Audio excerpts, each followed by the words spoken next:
Ok. Boa noite a todos, sejam bem-vindos a mais uma sessão do XVI Fantaspoa. Gostaríamos de agradecer especialmente a Prana Filmes por estar apoiando essa sessão. E estamos aqui nessa noite com o Dr. Ron Mallett e com a Gisella Bustillos, que vão falar um pouco para nós sobre uma breve história da viagem no tempo. Thank you so much for joining us, and it's a pleasure to have the film here, and it's a pleasure to have you two here with us tonight. Thank you. It's a pleasure to be Obrigada. here. So I think we can start talking a little broadly about the film, and then move on to some questions for Ron, because I think he's an essential piece of the whole development of the film. But initially, what inspired you to do such a documentary, Gisella? Because it's such interesting piece of both entertainment and art. Thank you. Yeah. I've always been interested in science fiction. Growing up, I watched a lot of Star Trek with my dad. I read Calvin and Hobbes, and my favorite part was this comic strip where they would travel back in time. But it wasn't until I was in college and I watched this movie from France. It's called La Jetée, and it's 30 minutes long. It's black and white, and it's my favorite film of all time, and has to do with time travel in it. So I just started getting interested in the topic and then started researching more. And then as I researched, I got to talk to different people. And then that kind of like got me really interested in all the different, the history of time travel. I think there's a lot of films out there or documentaries out there right now that talk about kind of the scientific, the physics behind time travel, more of the sci-fi of time travel. But I got really interested in the history of it and how we got to this point of how we got so interested in the idea. So that kind of sparked my interest in the topic. So how long ago was that? Oh, it was a few years. It was years ago. I mean, I watched La Jetée when I was in college. So probably like almost 10 years ago when I first got really interested in the topic. And yeah, I did the film. I finished the film back in 2018. And yeah, here I am. And once you decided to do the film, how long did it took for you since your, let's say, first shot until it was a whole edited film? That's a good question. I would say it took about five years from when I first started shooting the film. It took a long time to get funding for the film. I had to do a Kickstarter campaign. And then I didn't realize like how long it would take to do the editing of it. Once you have all the footage, I got like so many different interviews with people. I ended up having probably over 100 hours of footage, which is a lot. Whoa. And then cutting it down was really hard because I, as the director, I'm like, oh, all of this stuff is like very, very important things to put into the documentary. But, I couldn't make it that long. Otherwise, nobody would watch it. So trying to figure out what were the best, most interesting parts and then putting it into a 60-minute film. So. And in that sense, I think that one of my comments on the film is that the length is great. How do you choose to go with 60 minutes? Because it's such a deep knowledge that you get into that amount of time that I think, let's say, if you went to 90 minutes or even 75, it could be too much. And how was your choice to go with 60? Yeah, that's a great question. I think it was a lot of, getting feedback, on the film. I would have different cuts of the film and just getting feedback from different people who were watching it to see like what the timing was like. But ultimately, yeah, it was just feedback from different people. And then that's how we ended up with the 60 minutes of the film. And I didn't want it to be, you're right. I think there's like a lot of information in the documentary. And I feel like if it was longer, it would just be too much. I still think maybe it is too. It's a lot of information in the documentary, but I'm hoping that people come away with it like inspired to look more into the different topics that are in the film.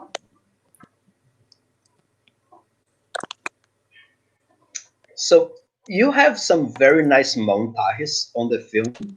How did you came up with those? Are all of them were done by you? Some were from other films? How did the montage pieces work? Like the animations? Oh. Yes. Yeah. Some of it I ended up having to do myself. Yes.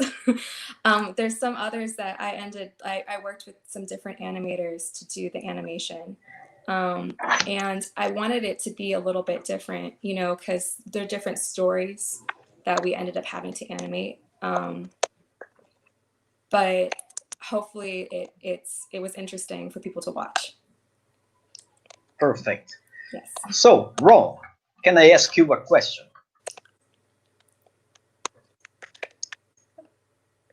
Is he? Ron? I think he's not hearing us. Oh no. Oh, Ron, can you hear us? Hello. Oh no. We've missed him. It's breaking up. Oh. You know, I could hear for a while, but then all of a sudden it started breaking up, and I can't. I'm having a hard time hearing. So I'm not sure what exactly is happening. I mean, earlier was no problem, but now it seems like there's some issue. Let me check here if there's, because apparently it's working fine. I can see you. I think you're kind of frozen a little for a second, but let me check like this. Oh. Is it better now or just the same? Hi, Ron. Yeah, hi. I can hear you, but I can't hear John. You know.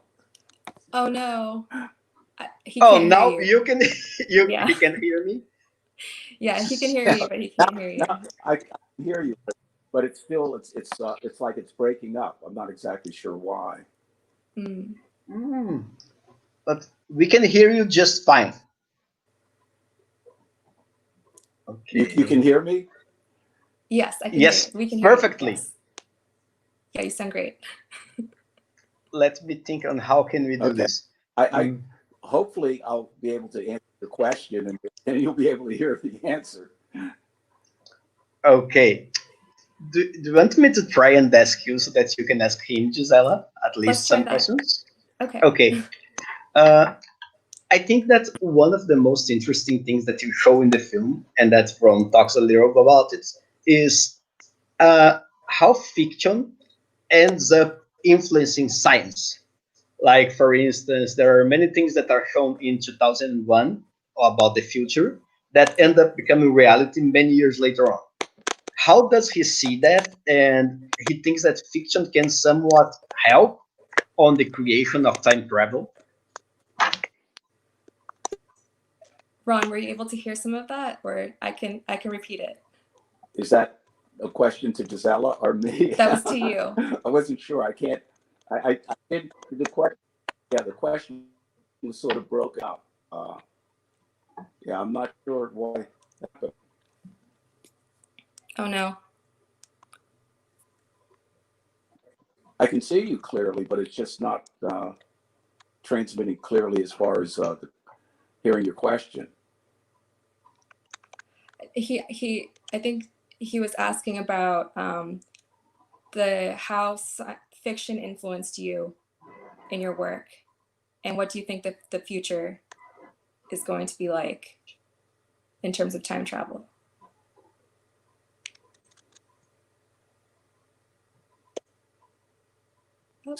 Hey, unfortunately, Gisella, I only got bits and pieces of that the question was it something about the future of time travel, or the possibility of time travel, or both? Both.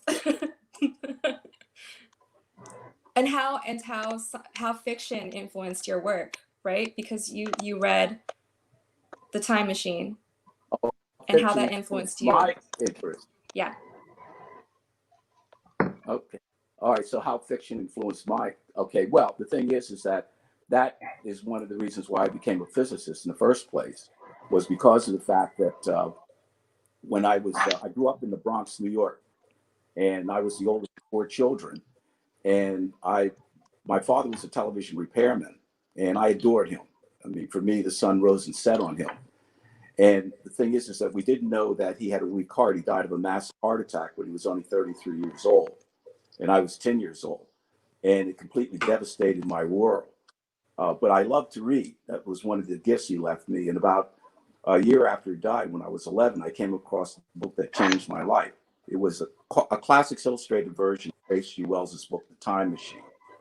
And when I saw it, it actually said at the beginning, right on the cover, it said, "Scientific people know very well that time is just a kind of space, and we can move forward and backward in time just as we can in space." And so when I saw that, I thought, oh, this is wonderful. If we could go back in time, if I could build a time machine, I could go back and see my father again and tell him what was going to happen and maybe save his life. So that was the beginning. So H.G. Wells' The Time Machine, in a sense, was the beginning of my life, because at the time I was actually a pretty depressed kid, and it actually pulled me out of my depression.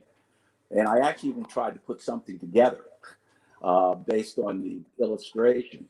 And of course, it didn't work. But I remembered it said scientific people know very well. So about a year after that, I used to hang out at this bookstore, and I picked up a book that had a picture of Einstein on the cover of it next to Hourglass. And so I knew Einstein was this great genius. And since he was next to an hourglass, I knew that must be saying somehow Einstein had something to do with time. So it was a popularization, but it was rough going. I didn't have the background, but I did pick up the essence. Einstein said that unlike the classical physics of Newton, where nothing can affect time, there are ways you can actually alter time. So I decided that if I could understand Einstein, then maybe I could understand the real possibility of time machine. So Einstein became my second session. And flash forward many years, I eventually was able to get my bachelor's, master's, and PhD in physics, learning about Einstein's work. But I have to admit that I didn't tell people about my interest in time travel, because especially when I was growing up, it was people had a hard time. This was like in the 60s, and people had a hard time even believing we could go into space, let alone the notion of time travel. So I kept it to myself. And in fact, I used a cover story to build my career around. I studied black holes. Black holes are a part of Einstein's theory, but black holes were considered to be a legitimate crazy subject, as opposed to time travel, which was considered to be just crazy. So, and it turns out that black holes affect time in a very important way. And so by studying how black holes affected time, then I could understand more about the possibility of a time machine. And I should just mention, to remind people what a black hole actually is. It's simply a star. All stars create energy by burning hydrogen. They convert hydrogen into helium, and that energy that's given off is the energy that we get from a star. For example, this is what the sun does. But eventually that energy will get used up, and the star will start to collapse. And as the star is starting to collapse, the gravity around the star will become greater and greater. Eventually, when the star collapses to a certain point, the gravity will be so strong around the star that all the light that tries to get away from the star gets pulled back to the star. So if you're standing outside of the star and all of the light is getting pulled back to the star, you see nothing except a black hole in space.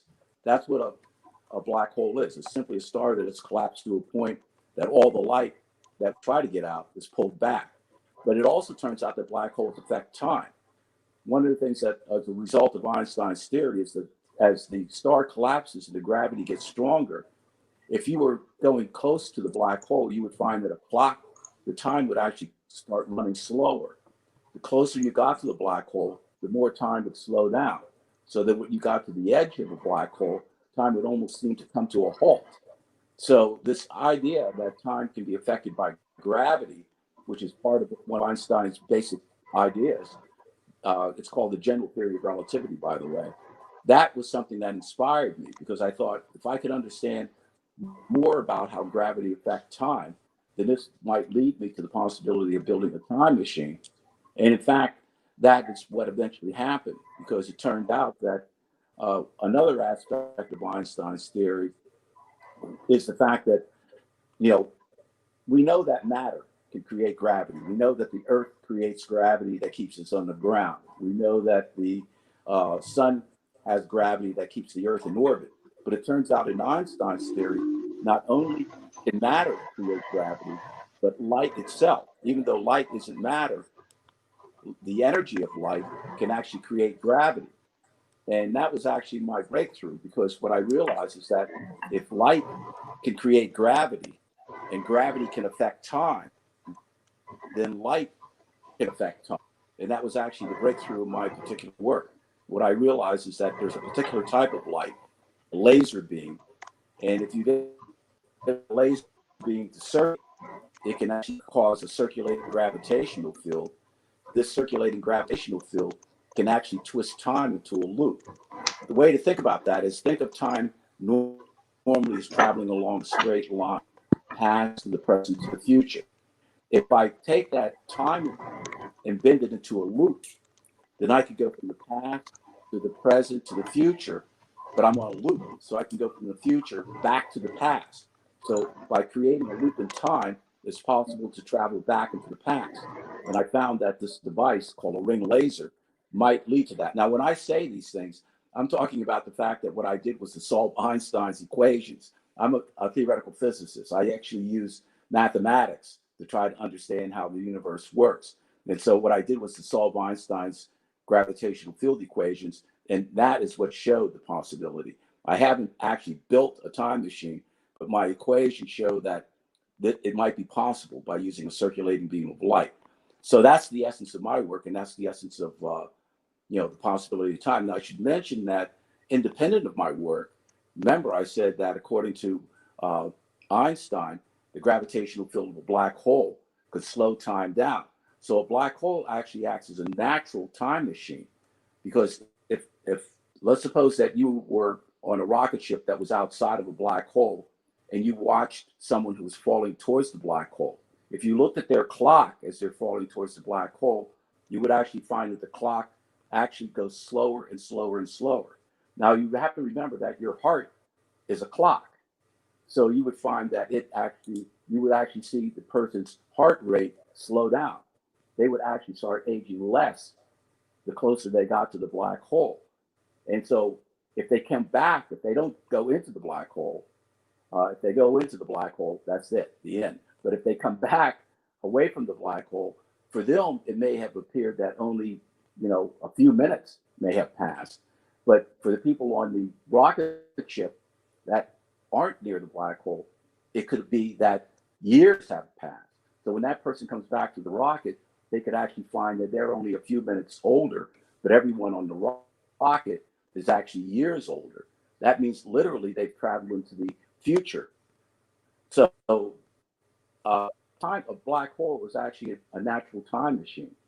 I should mention that we actually know that this gravity can affect time even here on the Earth. I won't be able to go into a lot of detail, but it turns out that our GPS system works because of that. Because the clocks in your GPS, which are close to the surface of the Earth, are running slower than the clocks on board the satellite that are sending a signal to those units. So we actually do know that time really is affected by gravity. So that's real. And so we know that there's a possibility of having a time machine based on using gravity. So that's real science.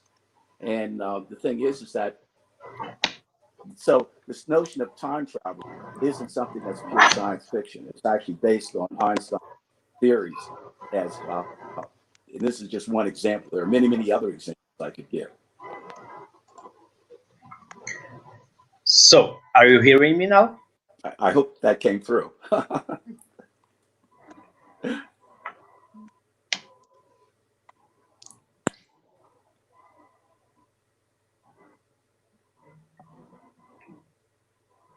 think is. Can you hear me, Ron? Ron, can you hear him? Yeah, I can hear you. Were you able to hear me? Yeah, I can hear you. Yeah, perfectly. We can hear you, but maybe I don't think you can hear. So you were able to hear that lecture I gave. Okay.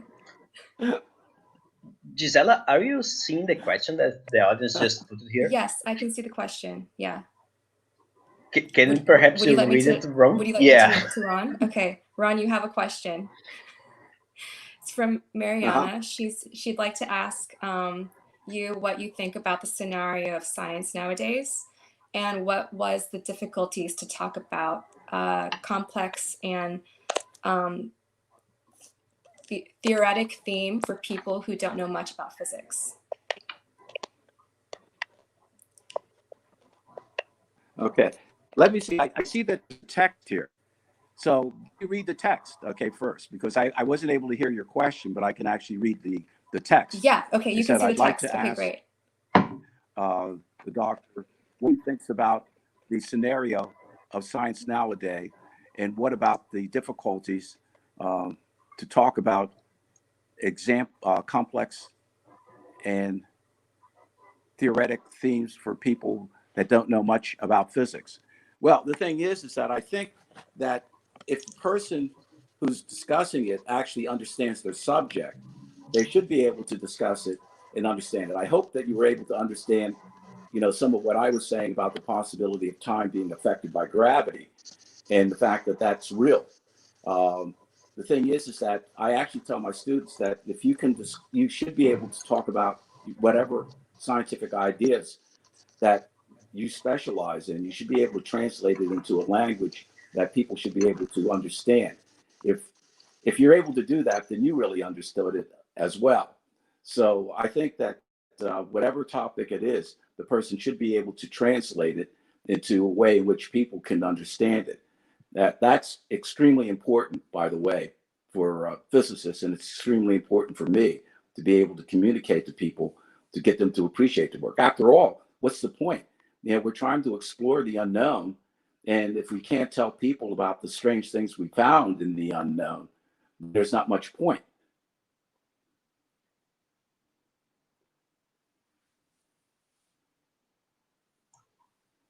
Okay, so the next question. Okay, what was the this criteria? One is for Gisella? I think that's for me. This sounds like a question to you, Gisella. Yeah, I think it's a question for me. What was the criteria for choosing who would be interviewed? And was there already a connection between the perspective of science and art with literature and video games? That's a great question. So initially when I started interviewing people, I kind of did research and I found a list of people who I thought were really interesting or had like really interesting ideas about that were related to time travel. And I kind of went down that list, and there's a lot of people on there that I think I had to initially work up to. Like I didn't get to interview Bill Nye, who's pretty well known here in the States, until like a while after I got some interviews beforehand and I got to like put together a reel, and I think it was kind of the same with you too, Ron. Like I didn't think I got to interview you until later, but it was from a lot of research was how I chose who I wanted to interview for the documentary. And I think as I was researching, I did find that there was a lot of connection between science and art and literature and video games. I think a lot of people use time travel as a storytelling device, and there's a lot of different ways to tell a story, whether it's in a book or it's a movie or even video games. So that kind of that was a pretty easy connection to make. And I'm excited to see what it's going to look like in the future in terms of like time travel as a storytelling device in video games and maybe VR. It's really interesting.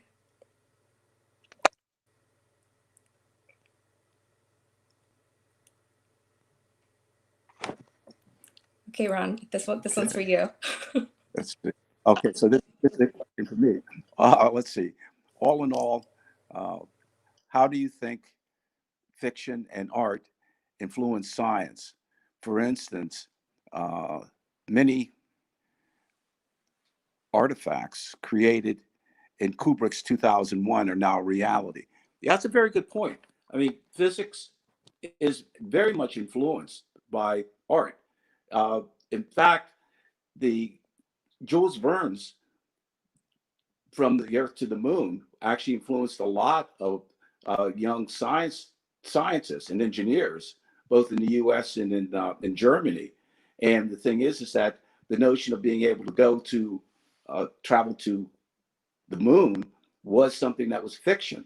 That crossover is actually quite important. And in fact, in my own life, H.G. Wells's The Time Machine influenced me to understand scientific qualities of time travel. So the notion of art influencing science happens all the time. And even these things that virtual reality, for example, teleportation, a lot of these things were thought of as pure science fiction, but now they're being studied as real fact. I mean, for example, teleportation in quantum physics, it is possible to show that it's possible to teleport. Now, it doesn't look exactly the way it does in Star Trek, but it is the beginning of the possibility of transporting matter from one place to another. And so, yes, there's a very, very important influence between art and science, and that is the way it should be. I should mention that one of Einstein's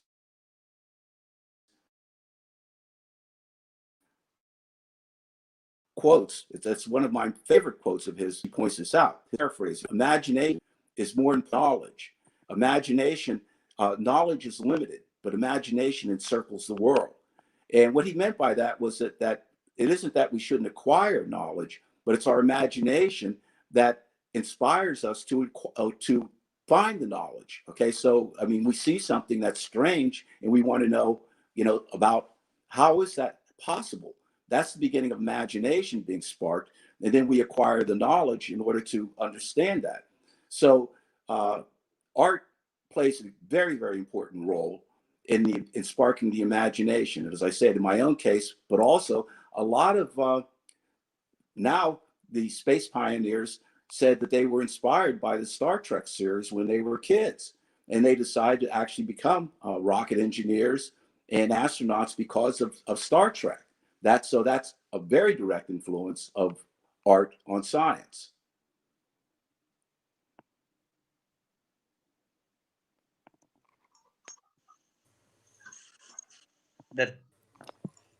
That was a great answer. That was a great answer, Ron. Gisella, what are you working on nowadays? Right. Well, right now I'm actually working on a new documentary project. It's not science fiction related.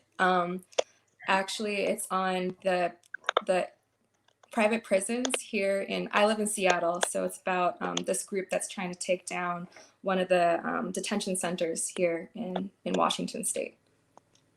But I still love sci-fi. I'm always going to be doing something related to science fiction.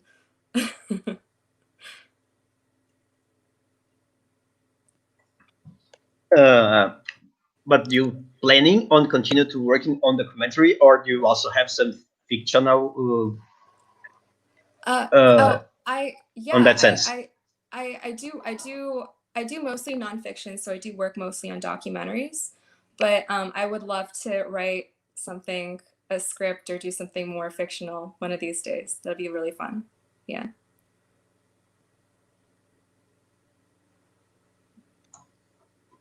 There is one question that the audience sent to Dr. Ron. Ron, there's a question for you. Can you read it?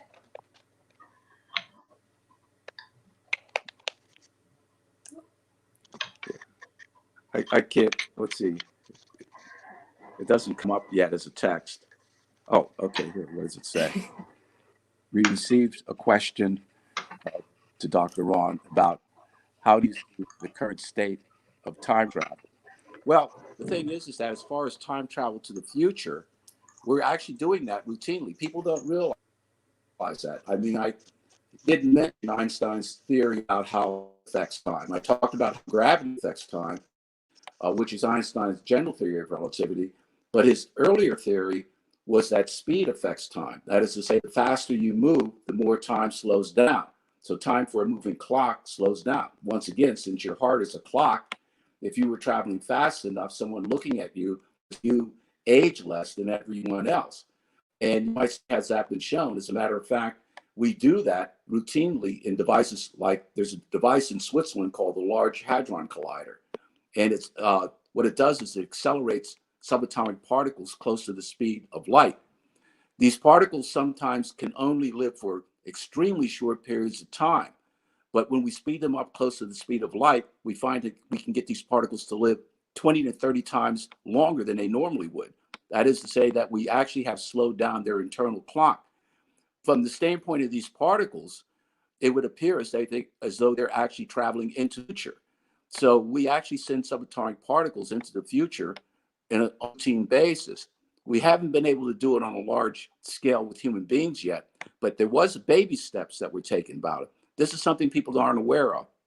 Back in 1971, what they did was to take two atomic clocks. These are very, very precise clocks, and one of the clocks was kept at rest at the Naval Observatory. The other clock was put on an ordinary passenger jet and flown around the world at the speed of sound. When they brought the passenger jet back and compared it to the clock that had been at rest at the Naval Observatory, they found that the clock on the passenger jet had actually slowed down compared to the clock that had been at rest. Now, this was only by fractions of a second. And so it wasn't as dramatic as so that people, would, that's why it didn't appear in the New York Times. But the thing is that this meant that that plane actually was sent fractions of a second into the future. When we have rockets that can go close to the speed of light, we actually will be able to have the effect of being able to send people into the distant future. So an astronaut going out in space and coming back, if they're traveling close to the speed of light, for them, maybe only a few years will have passed, but for people here on the Earth, decades will have passed. Incidentally, there's one famous movie that gets it right and illustrates it. This is the original version of Planet of the Apes with Charlton Heston. In that movie, the astronauts are traveling close to the speed of light. When they come back to the Earth, they think they've landed on another planet. But it turns out that what has actually happened is that even though for them, not much time has passed, hundreds of years have passed on the Earth, and you don't find out until the end of the movie that they actually had landed back on the Earth. And they think as I said, they think they landed on a planet that was dominated by apes. They realized at the end of the movie that they arrived back on the Earth in the distant future.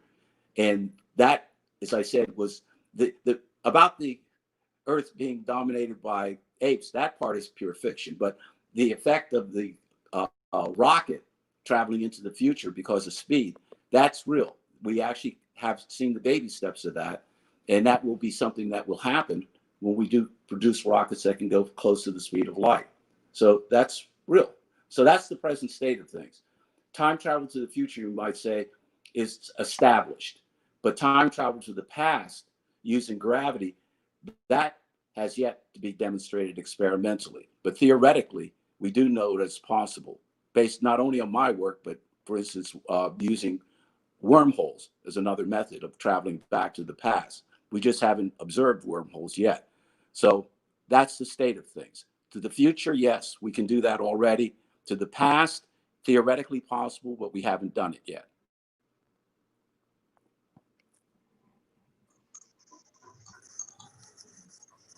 Perfect.